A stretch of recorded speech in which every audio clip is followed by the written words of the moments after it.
helmet, panis, suminom pa ng kape.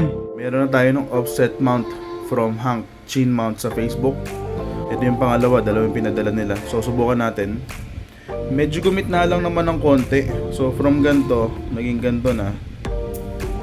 Hindi pa rin gitna, kulang. Ewan ko bakit ganun. Pero tara, subukan natin kung mapapansin.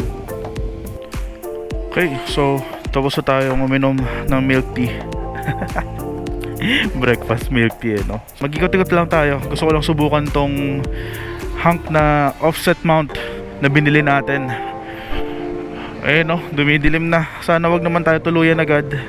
By the way, so kapag medyo gantong pataas yung parking, wag natin kalimutan na naka-primera lang para hindi umuusog. Kasi bukod sa nakatukod lang to, para hindi dumulas pababa, eto, wala akong brake, hindi siya umuusog kasi naka-primera tayo. So yun lang, baka kasi may hindi pa nakakaalam. Tinuro lang din naman sa akin sa car scoot. Grabe to, oh. Full time kamote, ah. Dito na nga ay hindi, baka pala mahuli tayo. Kakanan sana ako eh. Dito nga pala ako nahuli ng camera noon. So medyo ingat tayo. Wait lang, di pa pala tayo nag-i-intro. And we are back with another video. So sa ngayon, ikot-ikot lang ulit tayo. Susubukan natin tong offset na mount na binili nga natin. Ilang beses ko na sinabi. Paulit-ulit na lang eh, no? Wala naman tayong destinasyon, pero since may free time tayo, gusto ko rin sanang magmotor, magpahangin. Spada, ito alam ko spakul to eh. Nagpamasahe na kami dyan, wala namang extra service. Pero after nun, dun lang namin nalaman na parang spakul ata siya. Hindi ko sure. So kung may nagtatrabaho dyan, or pasensya na kung nagkakalat ako ng maling chismis. Anyway, yun nga, legit yung pinaplano kong LU. So kung meron kayong alam na masarap puntahan, masarap kainan, at maganda yung view na wala masyadong bayad. Hindi kasi ako ma-long ride, pero ngayon parang mas ready na akong sumabak sa mga ganyang adventure. So tingnan natin. LU kasi yung lagi ko naririnig. At saka maganda daw yung view papunta doon. Ito yung madalas na may hulihan. So makikita niyo yan sa Facebook, may video kung ano yung mga technique ng mga nanguhuli dito. Pero basta kapag dediretso ka, bawal ka sa lane na to. Itong second lane. Ayan, nakabantay na siya, nakapamewang pa. Yan.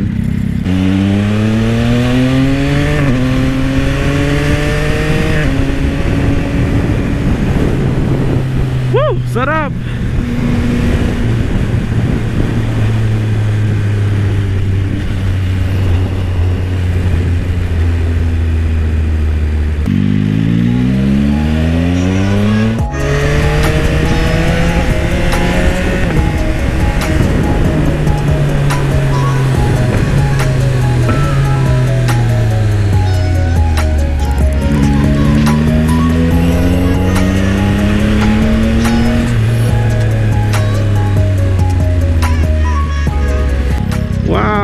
No helmet, panis, suminom pa ng kape. Solid yun, ah. Tapos may pulis dun sa likod, no? Machachempoan kaya siya, pero tingin ko hindi eh. Busy yung mga pulis sa sarili nilang banggaan.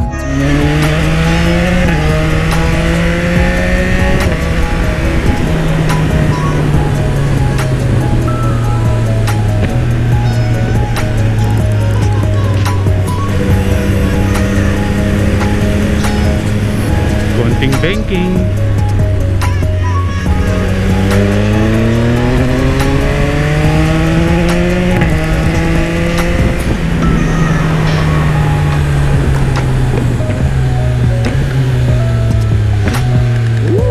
Grabe yung downshift. Sobrang solid. CP3. May sariling tunog talaga to eh, no?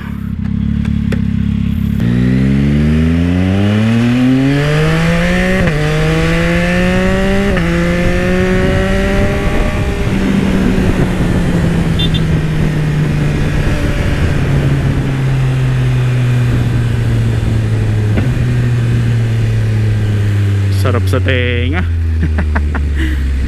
Ito yung overpress na Ferris wheel, oh. Tulad nung kwento ng mga dating matatanda para sa atin, nung bata pa lang ako, naglalaro na kami ng tennis, badminton dito kasi open area lang to, tapos walang kahit anong building. Kahit itong MOA wala. Tapos makikita mo yung seaside, So kasama ko yung lolo ko, dito kami naglalaro. Ganun pala yung mga kwento ng matatanda, mararanasan mo rin. Tapos kikwento mo sa anak mo, nung bata ako ganyan ganyan. Time naman natin na.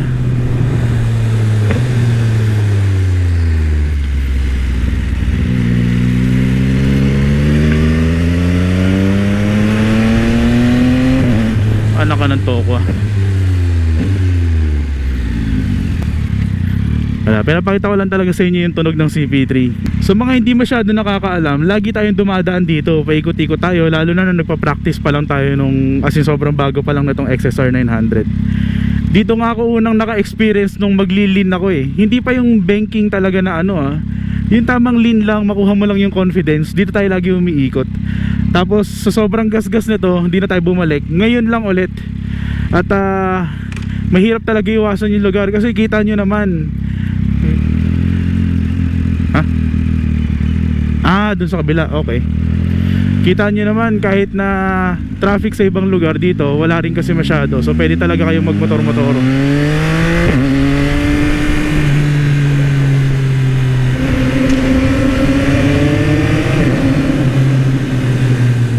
Anak ka ng toko ah.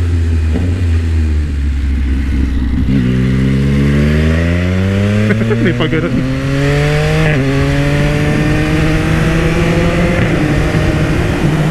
Lalo na dito.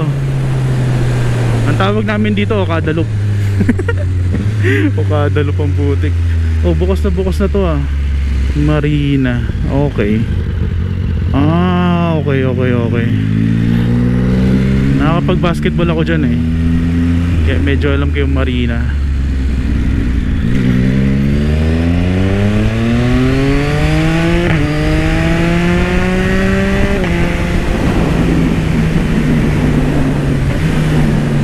Ayan, dito masarap na kasi makakapag-banking ka ng konti ganito.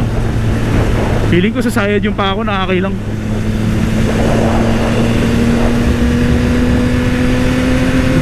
Pero alam ko sa camera hindi naman halata na yung parang nakaliyad ka talaga. Madalas pag pinapanood mo ka corny.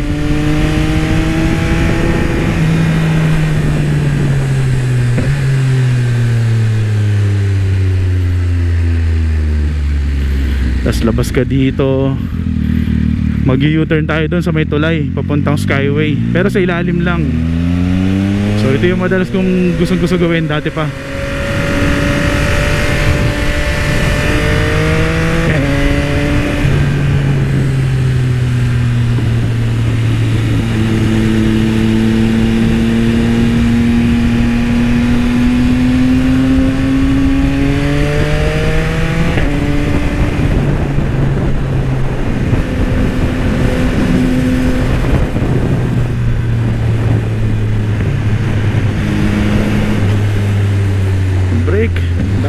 Downshift, more brake. Solid.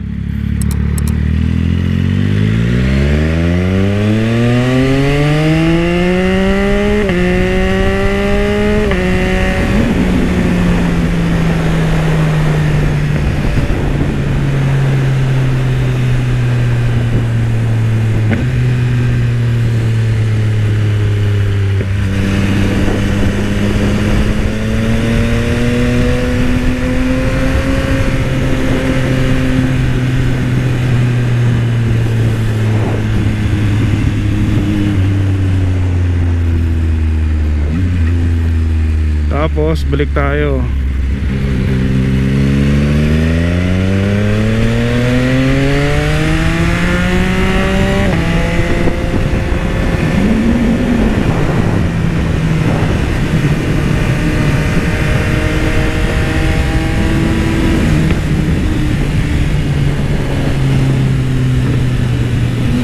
Ito yung turn na hindi ko makuha dati. Ngayon nahilang ako, pero at least nakaliad tayo ng mabagal.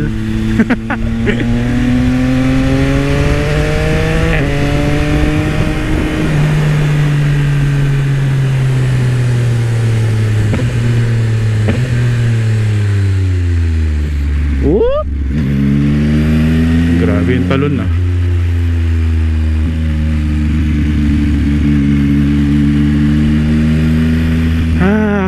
So Sarap. Yun lang yung kailangan ko ngayon, sa totoo lang eh. Lahat ng yun ginawa natin para lang makita kung medyo may difference dito sa binili natin na mount offset. Sarap din siguro mag poker muna oh.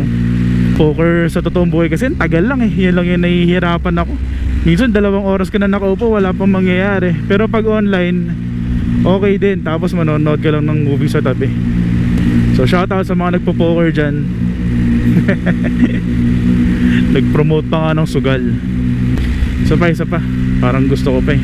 Sobrang laki nitong Okada no. Pero pag pinasok mo sa loob, parang mga 40% ng space niya hindi kailangan. Nangihinayang lang ako dito sa offset na mount. Hindi pa nila sinakto kasi GoPro naman ata yung most popular na action cam natin. Syempre marami pa dyang iba. Tapos yung DJI Action 4 kumakalaban na. Pero parang bitin eh, bitin na bitin. Kalahati lang yun ang move niya.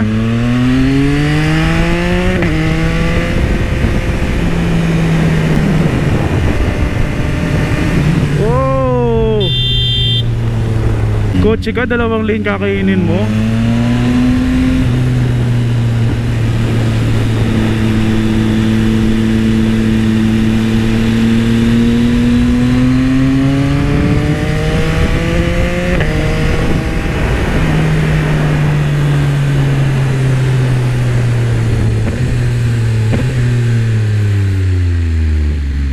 Oopsie.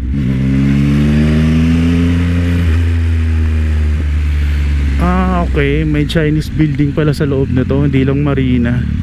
Yung ko lang nakita to, ang pangit naman ng kulay. Nanlait pa eh.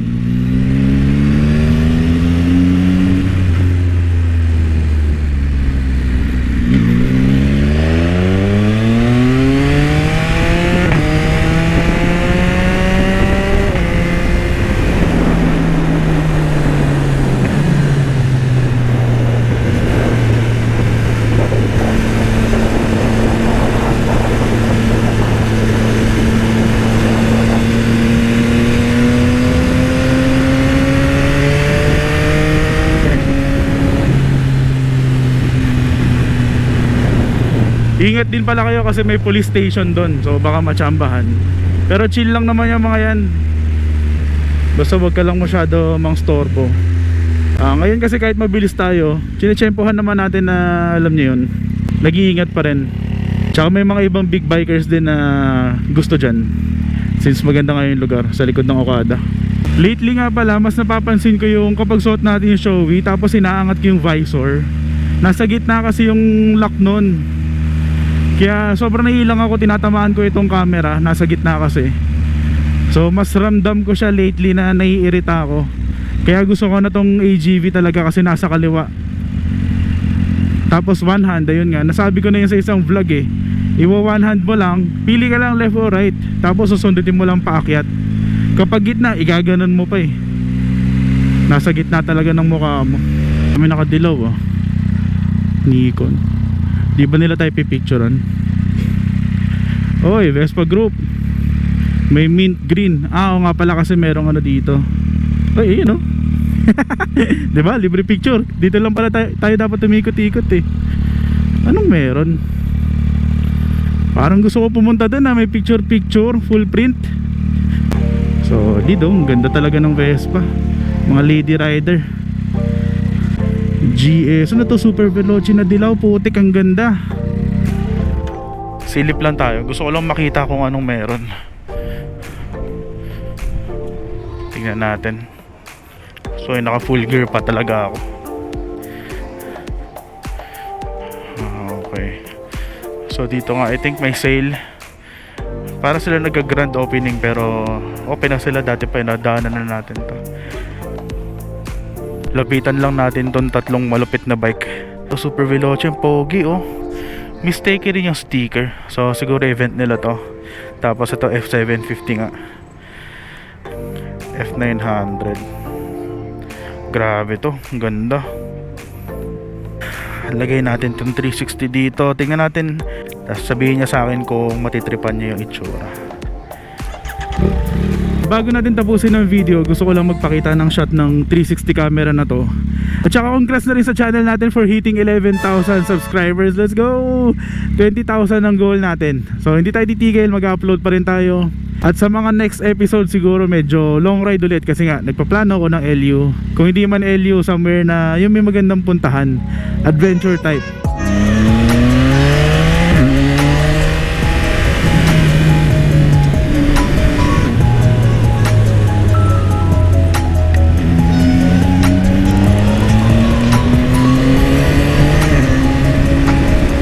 Ako, may pumapatak na ata. Hello.